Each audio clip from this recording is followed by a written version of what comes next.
भारत का आविष्कार, इतिहास की कहानी, a scenic view of the Indian subcontinent with lush green landscapes and ancient temples. नमस्ते दोस्तों, आज हम इस YouTube वीडियो में आपको भारत के आविष्कार के बारे में बताएंगे। यह है हमारी भारतीय इतिहास की वह कहानी जो हमारे देश को इतना समृद्ध और अनूठा बनाती है।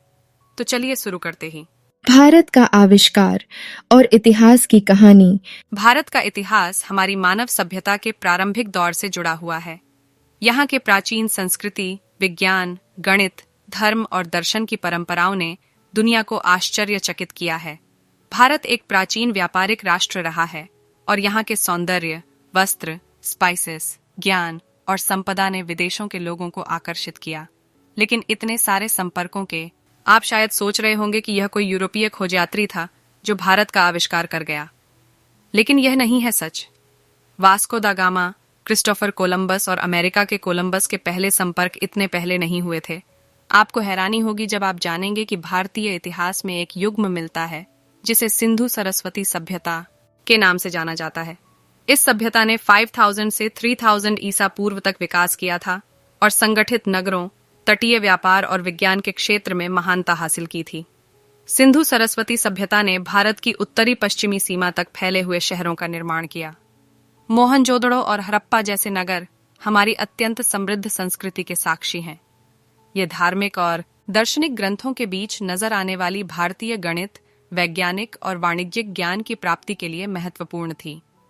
ऋग्वेद से मेगस्थनीज के विवरण तक हमारे पूर्वजों ने विश्व भर के साथ व्यापारिक और वैज्ञानिक संबंध स्थापित किए थे। धर्मशास्त्र के दृष्टिकोण से अशोक ने अपने सम्राटीय सिंहासन से बाहर एक व्यापारिक और सांस्कृतिक समझौता किया। विज्ञान, गणित, दर्शन, आयुर्वेद और तांत्रिक ज्ञान में रुचि हुई। तो अब हम पहुंचते हैं 1498 ईस्वी में, जब पुर्तगाली खोजयात्री वास्को दा गामा ने भारतीय तटों पर अपना पांव रखा। वह यूरोप से सील और धातु की मांग के लिए यहाँ आया था। भारतीय शासकों ने विदेशी व्यापारियों के साथ व्यापार संबंध बनाए रखने के लिए विशेष उपाय अपनाए। अकबर जैसे मुगल सम्राट ने आपात स्थितियों में भी विदेशी व्यापारियों का समर्थन किया और विदेशी कारवानसरायों को सुरक्षा दी। आखिरकार भारत ने ब्रिटिश साम्राज्य के दौरान एक नया अध्याय शुरू किया। यह वक्त था जब ईसाई मिशनरीज, ईसाई संस्थान और आधुनिक विज्ञान के संदर्भ में भारत में नई गतिविधियां शुरू हुईं। 1947 में भारत ने अपनी स्वतंत्रता हासिल की और एक आधुनिक राष्ट्र के रूप में उभरा। वर्तमान में भारत एक वैज्ञानिक, आर्थिक, औद्योगिक और सांस्कृतिक महाशक्ति के रूप में आविष्कारिक गतिविधियों में अग्रणी है। इस तरह से भारत का आविष्कार उसके ऐतिहासिक, सांस्कृतिक और वैज्ञानिक पृष्ठभूमि पर आधारित है।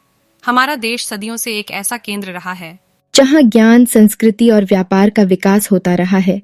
आइए हम सब मिलकर इस अनुभवशाली इतिहास को गहराई से समझें और अपनी प्राचीन विरासत का सम्मान करें। आशा करता हूं कि आपको यह वीडियो पसंद आई होगी। इस चैनल को सब्सक्राइब करें और हमारे साथ इतिहास के रोचक सफर पर जुड़े रहें।